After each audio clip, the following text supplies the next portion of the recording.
We are inching closer and closer to the start of the 2025 college football season. I can smell the tailgating. I can smell the beer at Cardinal Stadium. We're so close right now.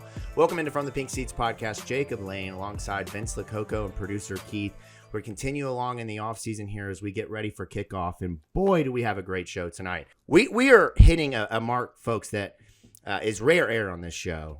Joining us tonight for the sixth time in show history, Eric McLean of ESPN, host of Graham Lachim McLean. Eric, how are we, buddy? Great to see you. Man, 6 times. That's big time. I love that. Let's go. That's huge. And I do have to peel back the curtain because I'm supposed to be in my glorious shirt, but we just moved. I literally was digging through closets, and my wife's going to go in our room and be like, what happened? And I don't know where the shirt is. So if you have any more, I need another one, or I'll probably, as soon as I get the new one, I'll find the old one. So that's typically how it works. Yeah, man. We'll get you a couple of them. That way you got them in rotation. You know, you open the closet up and it's your suits red, on black, one side, white. Yeah, and it's my half full. Yeah, those are my favorite colors. Please send as many as you have. That's right, man. Well, hey, we've got a lot to get into. It's been a busy year or so, probably about 5 months since we talked last. And of course, as soon as we get the podcast going, the cat goes nuts. This is the home life right here, outside of the studio, and we got a cat who wants to make it. It's a huge red flag, dude. That's crazy. Right. I thought it was a baby, but now it's a cat. No, it's a cat, man. Yikes. He does it every episode. There's just no controlling it at this point. It just kind of is what it is, and he's gonna keep going. So, but we got a lot of football to talk because the last time we had you on the show, previewing Louisville, Clemson, a lot of hype, and we obviously all know how that went down. Louisville finally getting the proverbial monkey off their back, getting the win, and what Dwayne Martin called just on the show this past couple weeks ago, one of the emptiest stadiums he's played in his career by the end of the game. So how about that? Right. But no, a lot of things have happened in the offseason. Eric has been kind enough to come on the show and talk some ACC and talk some Louisville football. We're excited to get into it. How's your offseason been? You picked up any new hobbies? Yeah, no new hobbies. No? You know, but it's fun as my little girl continues to get older. You know, our lives change with her. You know, whatever she's into, whatever she's doing. She will be 3 in September. We went to Disney World this offseason for the first time. Oh, heck yeah. That was really cool. I would probably wait. If I could do it all over again, I would probably wait till she's like 5. Just a little bit more maturity, can do a little bit more. But it was awesome. And she soaked it all in. She just fell in love with the princesses. So I'm going to be a princess dad. I'm cool with that. Heck yeah, man. And that was a good time. But other than that, man, it's all ball all the time. And I'm so excited that we're close. I mean, it's truly talking season now. The SEC doing their thing this week. We'll do ours next week. And then we start these summer camp tours, man. And it's so fun because it's relaxed, right? Like it's still camp, and that's really important, as we all know. But there's no game, right? Like it's just you and your practice, and these coaches, coordinators, players. There's a little bit less to it than during the season, so it's a really fun time for us. Well, I guess I'll go first. Since, yeah, go for it, man. I guess. All right. Louisville's got 3 running backs coming back this year: Isaac, Duke, and Kewan Brown. What do you think that does for a play caller like Jeff Brom? I mean, we know he's obviously a pass-first kind of guy. He likes to say he runs a pro-style offense, but, I mean, with a 3-headed monster, that's got to be crazy for him in the play-action passing game. Yeah, it certainly is going to help, right? Like, that's Miller Moss's best friend. Like, thank you so much walking into a situation like this. And, we saw what Isaac did last year, and there were signs early, right? Like, this guy just immediately had breakaway speed, had great vision, power came into fruition by the end of the season. And for him to, carry that load where he had almost 100 more carries than any other running back, that's a big deal for a true freshman. But also to average 7 yards a rush, it's not like this guy's just 2 yards. I mean, it's breakaways. It's 70-plus yard touchdowns, double-digit touchdowns on the season. So seeing his growth is going to be tremendous. But then to have 2 guys behind you that could probably start most other places around this conference, that's a good issue to figure out. That's a good problem to have in regards to who we're going to get the ball. When do we get them in? And, I think that certainly Isaac will be the bell cow, but the thing that you kind of saw with, offenses of old at Louisville and other teams that like to have 2 or 3 running backs, man, we're riding the hot hand. And that takes pressure off of you. If I don't have it that day, there's another guy behind you that can simulate and do very similar things. So I love it. I hope we see more creativity, maybe get them involved in the passing game a little bit more. There were flashes of that a year ago as well. There was a point where Isaac Brown, it was just, how many ways can we get him the ball, right? They were trying to do any and everything, and I think that will certainly continue, but there's going to be that where's Waldo type thing now where everybody knows, this cat's going to be touching the ball. We have to really focus on him. But you still got to stop him too. Do you think our offensive line might take more pride in that, knowing people are gunning for Isaac this year in our running game? I think that certainly, right? And the fact that you have him, he's going to make you look better. You're hopefully making him look better. And just understanding that, hey, when we run this rock, man, he can hit a home run at any point. So if I just get to that second level, I don't have to pancake a guy. I don't have to, smash him. I just have to be color on color, hat on a hat, and bam, he's going to sneak right out. So that's super, relieving as well for an offensive lineman when you have a guy like that you don't have to be perfect. You don't have to block perfectly every time. You just have to be in the way enough that he can get by you. That's exactly what Dwayne Martin said on the last episode that we had with the guys. Is he's like, half the time I would just position block. I wouldn't necessarily need to go and blow a guy up every single time. Yeah. So it's a big help, and it just frees you up because then you can play faster. You're not necessarily thinking, hey, I got to drive this guy to the earth. It's just go, go, get out of the way. And, it is going to be fun to see that. And I know you guys are way more, locked into Louisville than I am, but just seeing, what Coach Brom can do and how he's done it year after year, even back to the Purdue days. I maybe you guys, but I don't think there was a soul that was talking about second round pick, for Tyler Shuck last year at the beginning of the year, maybe even the second, maybe.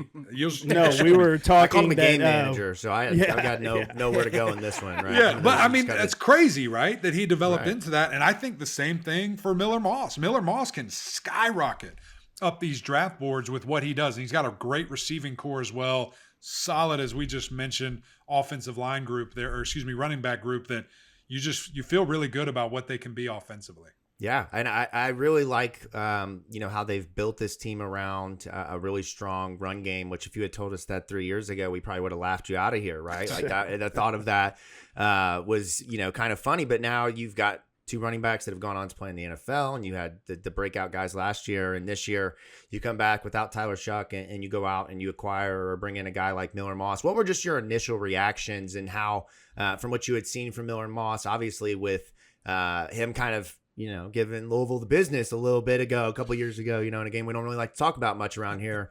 But from the kind of the struggles and the ups and downs last year, replacing a guy like Caleb Williams, what are your thoughts on how he comes in and projects with Jeff Brom? Yeah, I think that you kind of throw all that out the window with the struggles. I think that Coach Brom is going to have him in such a good place where, Miller was kind of tossed under the bus a couple of times last year. That's not going to be the case here with this offense, with the things that they're going to ask him to do, how they're going to draw it up.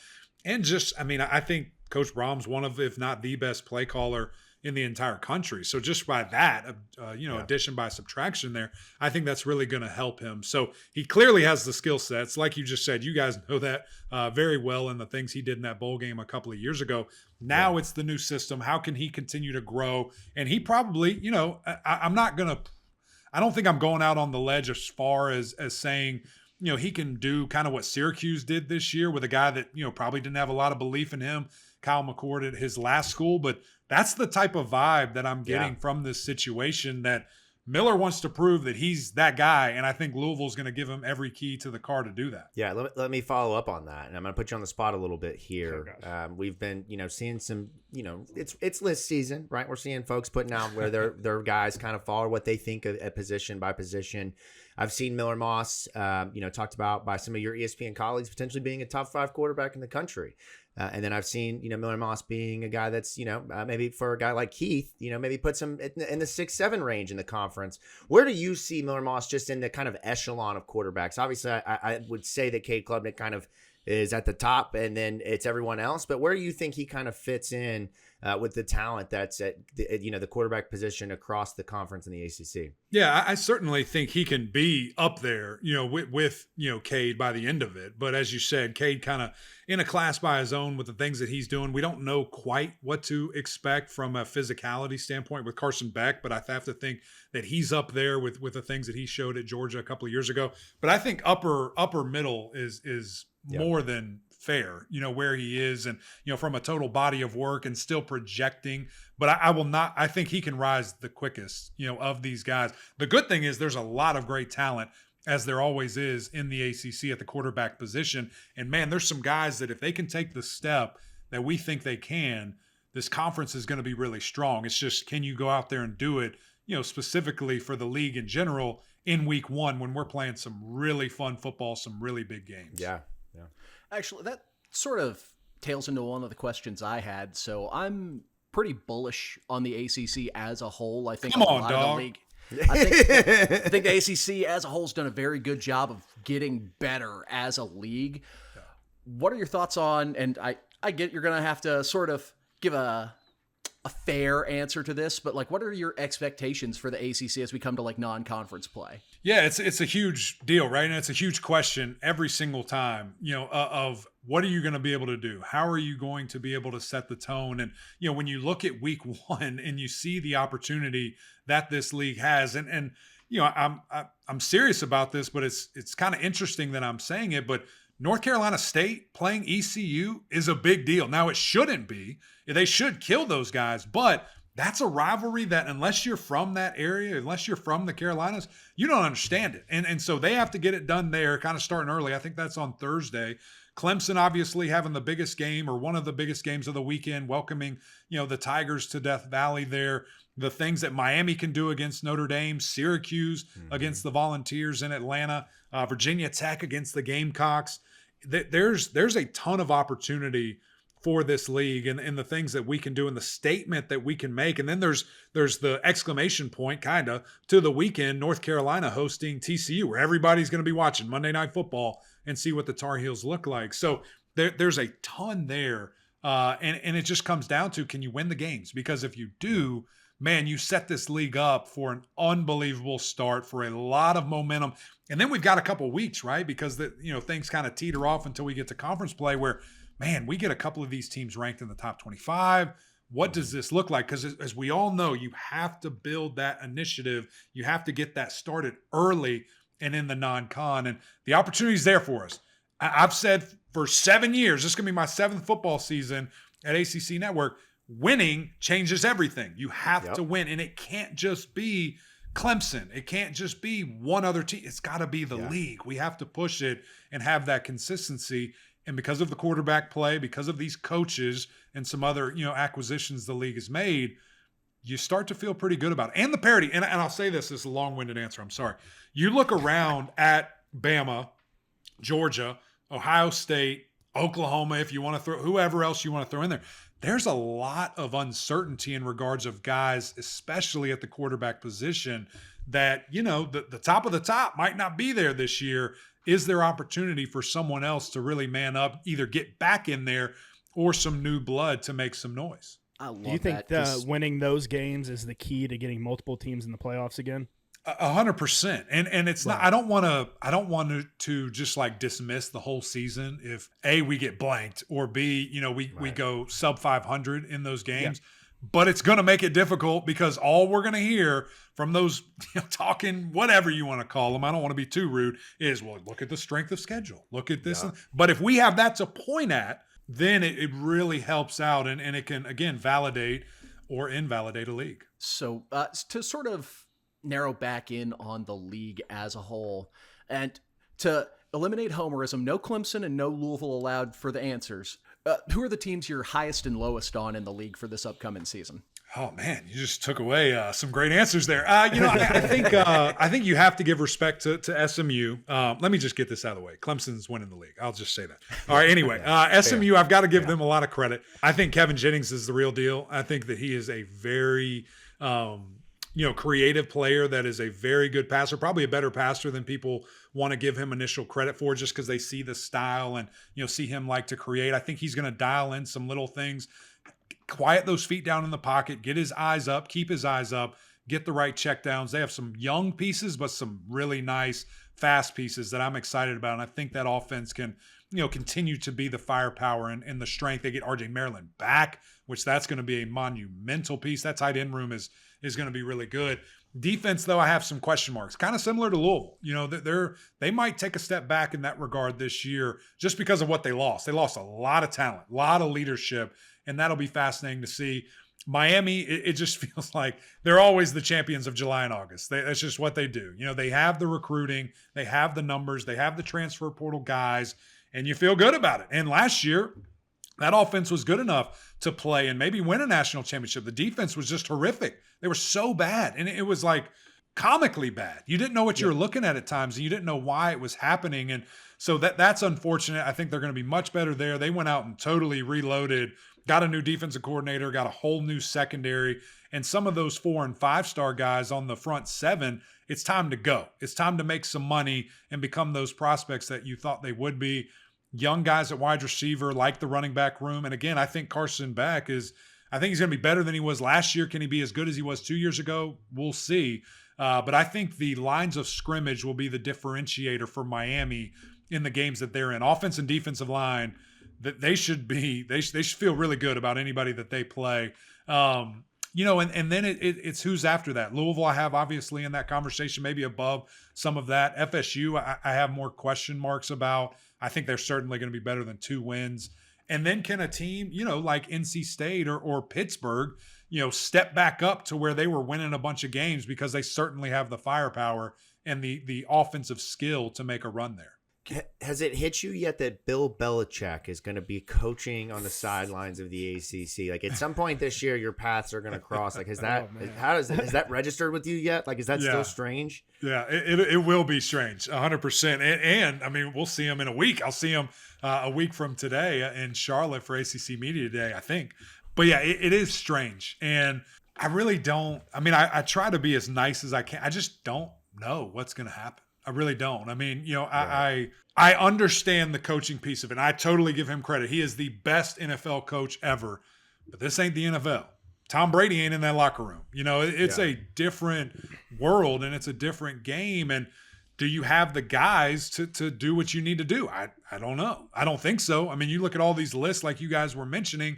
There's not too many, if any, North Carolina guys on any of these things. So it's a fascinating thing. It's a big investment, and we'll see if it works. I mean, that's a lot of money, a lot of time, a lot of resources that have been poured into that thing. And if they just win 6-7 games, you got to kind of look around like, what are we doing? Now, Vince, I need you to plug your ears for this next one. What about teams like Georgia Tech and Duke, who have an influx of talent, like Darren Mensah? Watching him at Tulane, he seems like he's going to be the real deal, and it seems like now. It's off season, so who knows for sure, but it seems like they got a pretty favorable draw on the schedule. Mm-hmm. You think a team like that could end up being a surprise dark horse to at least make it to Charlotte? Yeah, and I'm glad you brought that up, because it's one of those things where, do I sit here and list 12 teams, and I'm a homer, what do you do? Right. I do feel good about Georgia Tech specifically. I know you honed in on Duke there, but they've got a lot of talent, man. And I've talked to some of that staff and how they feel. And look, they are real. I mean, they're not going to sugarcoat things. They feel good about what they have. And I think you should, when you have a quarterback like Haynes King, been in your system, is as gritty as any quarterback in the country. He'll fight for his guys. He'll do whatever it takes to win. You got Aaron Philo behind him. We saw flashes of what that cat's going to be. And then you've got Jamal Haynes as your running mate in the backfield. The key to them, as it's been for the last 2 years, is health. Can those guys last an entire season? That's what's, kind of we'll see. I think they're going to be better on both lines of scrimmage and continue to grow that way. But it truly comes down to health. And can those two guys, specifically quarterback, running back, be available for 15, 16, 17 games? If they do that, we'll see. And then, as you said, for Duke, I mean, I like Mensah a lot. I think that he's going to be a guy that is a game breaker. They obviously have some massive pieces to replace that are moved on to the NFL or graduate or whatever. but they're just gritty, right? Like Duke finds a way to be good. And Manny Diaz is, I talk about Jeff Brom being the guy offensively. He's the guy defensively that if I'm trusting in any situation on one side or the other, I'm trusting those two guys maybe over most. And they're going to find a way to get it done with their team. So totally. I mean, dark horse is a good phrase to put on both those teams. And I throw Syracuse in there too. Their schedule is just the hardest in the country. So it's going to be difficult to make some noise, especially with Kyle McCord moving on. I have to ask, as somebody that lost to Clemson 4 times, I think, what was the difference last year in the game? I mean, like I've game planned for Clemson multiple times, and it's damn near impossible. So yeah, that game was so bizarre. Just in general, like the way it was happening, but it was kind of trendy because Clemson was horrific at stopping the run all year long, and you guys and Coach Brom just took advantage of it, saying, okay, you want to take linebackers out, you want to go dime, I'm running right at those guys, and they didn't want any part of it, and just a weird. It just started weird, right? Like the vibes of the whole game, and Louisville capitalized. I mean, you look at common opponents, and you look at that thing, and I know the Stanford loss is just it kills all of us, and Louisville maybe or probably should have been in Charlotte if they hadn't lost that game, and Clemson blows them out by 40. I mean, it's so bizarre. Football is a weird game. And the Cards were hot that night, and they absolutely took advantage. And I have to give credit to Tyler Shuck as well. I mean, he played his tail off and got into the end zone maybe twice with his legs. I mean, it was a great game by Louisville, and it's about freaking time. Congrats. Good job. Hey, look, I mean, I'll throw Clemson I'll throw you guys a compliment. You already did. You have my favorite linebacker coach in the country, hands right down. now. Come on, baby. I used to watch Ben's tape like it was religion. So he's a dog. Definitely one of I'm very excited about that too. Coach Sweeney, does a great job of, having former players involved and hiring former players. And there's no better one. There's not. And sometimes, that causes a riff and people get upset. They're like, oh, why are you hiring these? There was none of that when Ben Boulware was hired. Yeah. And I think the mentality, and this, it would be the same thing if you or I, were hired at Louisville. Nobody knows it better than we do. Nobody's done more than we have. And so to be able to ask that from your players or to go out and recruit that on the road, it's invaluable. And he's a great piece. And I can't wait to go down there in a couple of weeks and see that. I never had a coach go out there and do PLP practices with me and have do my conditioning. Have a vest on at 31 years old. I mean, that's psychotic. Right. So we just saw video a couple months ago of Iowa's basketball coach getting out there and running with Cooper DeJean and some of the Iowa boys. And I asked the guys, like, what college football coach could go out on a football field and play football with their players? And maybe that's one of the few around, Probably one of the few. Yeah. Vince, I thought you were going to go a different direction with that comment. It was like, oh, yeah, that's my favorite linebacker name of anyone in the country, Wade Woodass. Hey, Woodass, that's my guy. Hey, they look good, too. Talking about linebackers, that core, man, they're going to be fun to watch. Is Clemson back? Like, back, like to being the Clemson that we saw at the top of the top for so long? I think they have to be, right? Like this is we're in a weird space right now, especially now that so much money is involved. Like, there's a lot of pressure on these guys. I mean, you're talking about the number one quarterback by most people, number one defensive tackle, number one defensive end. If you've got 3 number ones, like maybe 5 first-round draft picks, there's some pressure to win and win at the very high level. So I never want to sit here and say a team has to win a natty or the season's a failure, or they have to make a Final Four or the season's a failure, because there's a lot of stuff that goes into it. Football's hard and there's things that happen. But what's next for this team? Like, there's going to be a mass exodus of NFL talent this year, leave Clemson, and a lot of unknown behind it. What can you do with this talent that you have right now? And it's important. And so, I mean, I think they are. We'll find out really early as they play LSU. Welcome them to the Valley.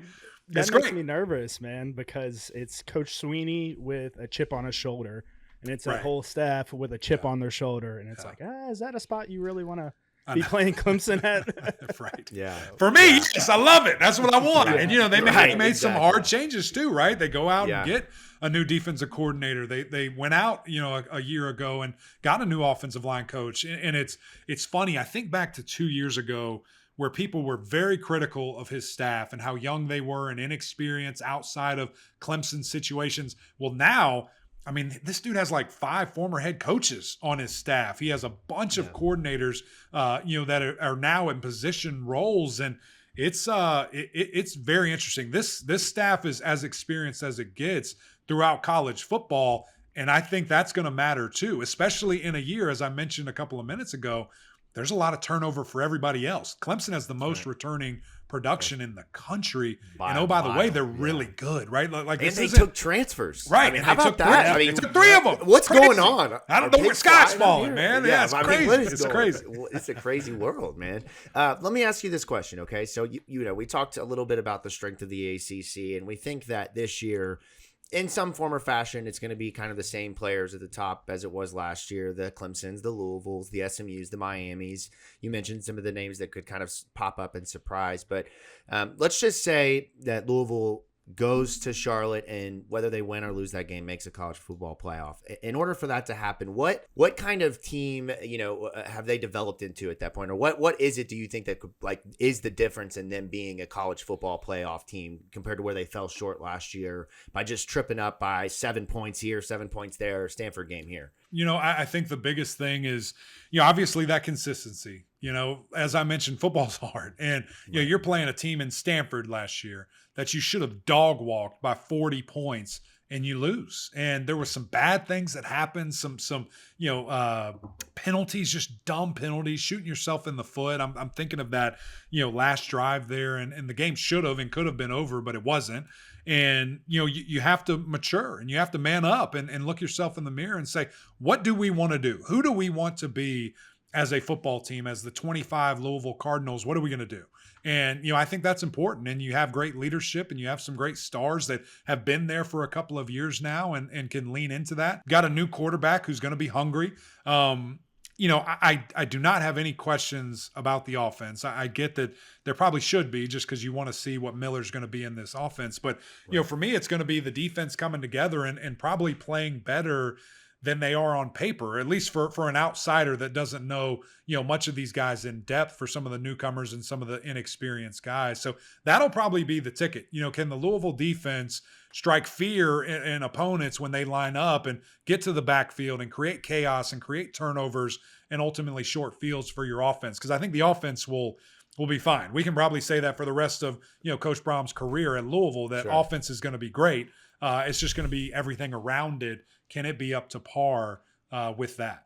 So to go back to ACC as a conference, who or what are you most excited to watch this season? Ah, man. Week 1, I mean, I'll put that above my Tigers, which that's hard for me to do. Week 1 is going to be fun, right? And it can be either really fun or it can be really depressing. And I like that high stakes. I like that we're putting it all out there, and let's see who we are as a conference right away. But man, there's some great games throughout. There's some really big games that I think can control the league, and that Louisville Clemson Friday night's a big deal. I think of Miami Florida State. I think of SMU coming to Clemson. Like, there's a couple of really big games on the schedule that you just look at and you're like, man, this can be really impactful. This can be tiebreaker odd type games that ultimately propel someone to Charlotte. And so I'm super excited about that.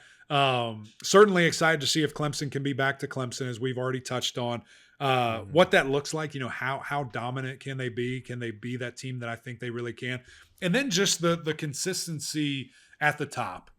Somebody just mentioned a little while ago with Clemson, SMU, Miami, Louisville. Can those 4 stay at a high level for a couple of years in a row? That's important. And ultimately what I think the other conference, that really has, Big Ten, I don't count them in that, but the SEC has had 4 or 5 really good teams and then kind of a revolving fifth, for the past 2 decades. And that's the difference when you can have that type of consistency. It can't just be the one pony and then some other random 1 or 2 people show up to the party. We need at least 4 to be in the top 25, to be pushing for big bowl games and multiple playoff bids. Eric, just start lumping Notre Dame in those ACC teams just to tick off Notre Dame fans, just to upset them. Nah, I'm not doing that. I am looking forward to us playing them every year, though. I mean, we've got them 12 straight years. That's going to be good. That's going to be really fun. Man. That's a sweet deal you all were able to land sweet deal. with Straight that. years. It's as of right now, it's home and homes. It's not these crazy neutral sites, Chicago, Atlanta. Like it's on campus. I love that. I loved being at their place. It is so fun. It is just it's so. Did y'all beat them or what was the deal? I don't remember the year. Oh no, I'm sorry. Smacked them a couple years ago though. That was close. fun. Yeah, we got close. We got close. We couldn't get anything going offensively. That was Malik Cunningham's senior year, guys. How good? Yeah, that was the game that was 12-7, I think, with Ian Book, right? What's he doing, man? Is he still with the Pats? What's he doing? He's with the Ravens. He is Lamar Jackson's backup. He might be third string. It's the Baltimore Cardinals. My thing is nobody. The Ravens are doing the smart thing because who is the best scout team player for Lamar Jackson? Malik Cunningham. Lamar Jackson's copy. Yeah, that's right, man. Keep him on the roster. Exactly right. Yeah, keep him on roster. Jacob, Vince, do you have anything else? I got one dismount, but it's sort of off the rails.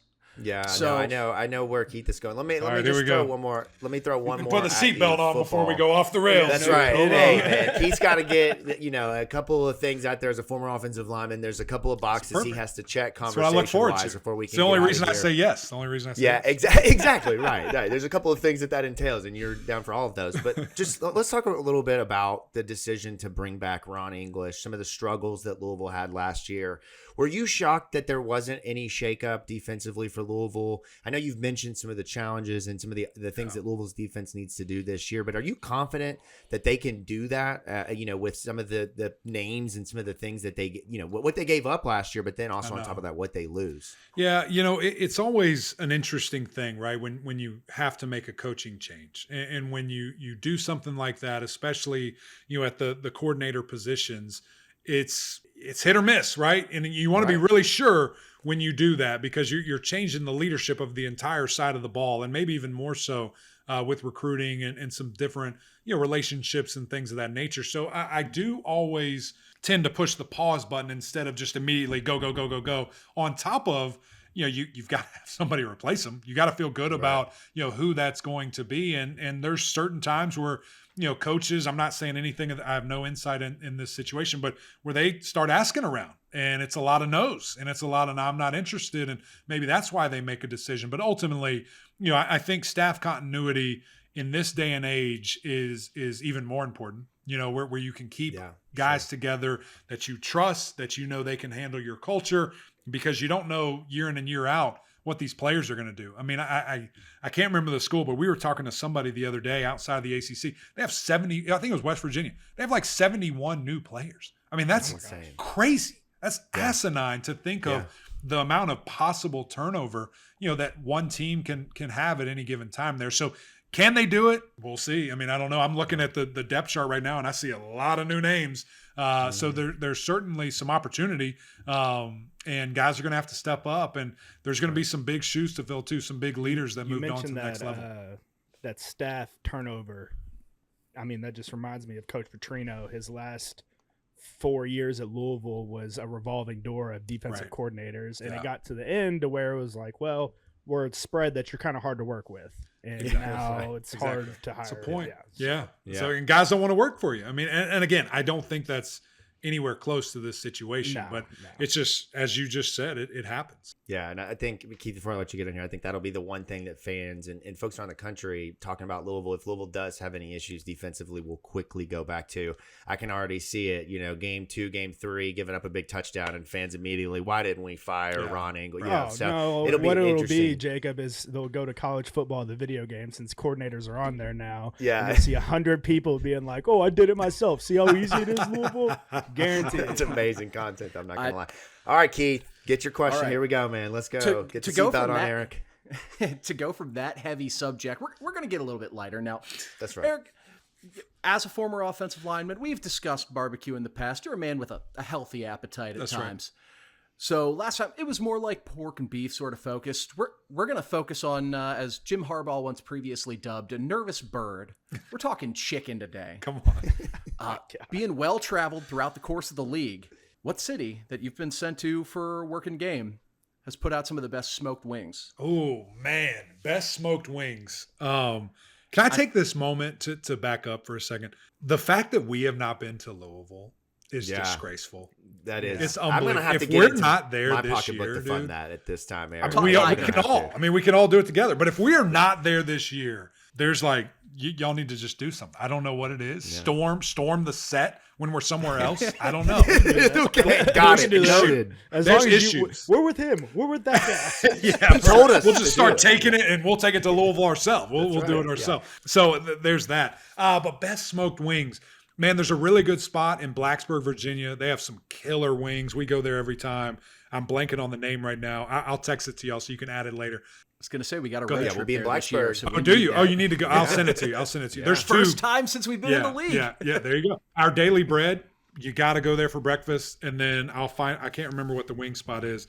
And then there's a good place in Tallahassee too. I'm terrible. I'm blanking on both names, but I'd give it to. I'm going to give it to Virginia Tech. That's the one where it was killer. It was killer. So I think there was a favorite in the clubhouse before that, but then I got to thinking, well, I did say where you've been sent. Did they send you to Dallas last year or no?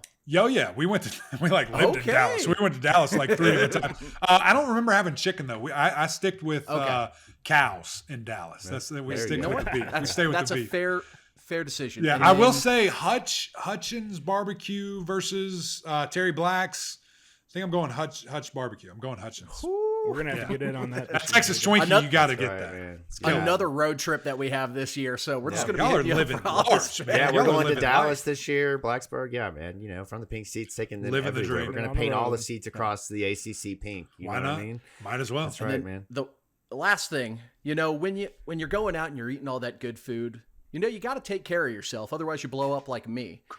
So anyone who's been following you on social media, you've seen the Freaky Friday series. Come you've been on, putting out. baby. Yeah. There you This go. man has been throwing up some mean deadlifts. Come on, dog. What- I'm trying. What I want to know, what funny bloopers have you had happen while recording? You're like, I ain't letting the internet see that. Funny Nope. bloopers. I got it. So we, man, I was doing, I think it was like 4x8. Nothing crazy for bench press. And I had like 295 on the bar. And on the last set, I got pinned on my chest.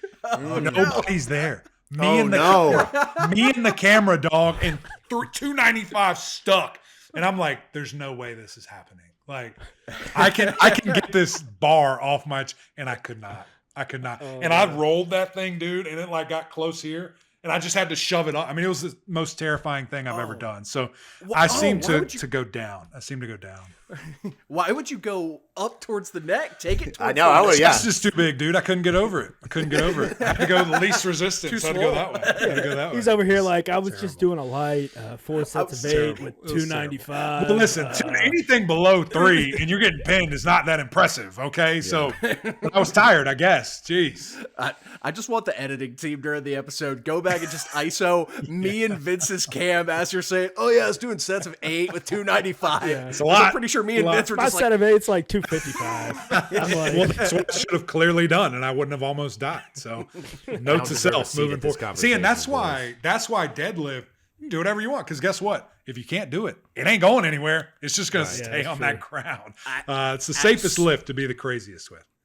man, so back to my glory days back when I was in college, was doing RDLs.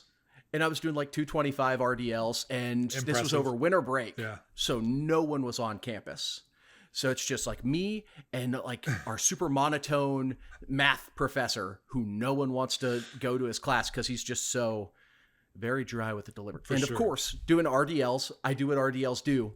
I immediately like tweak my back. I'm like halfway up and it's just like drop the weight, and then I sort of like somersault over the bar. My buddy who was with me, lifting with me, he's like, he does what a good friend should, laughs at me for like 30 course. seconds Of while I'm on the course. ground in pain.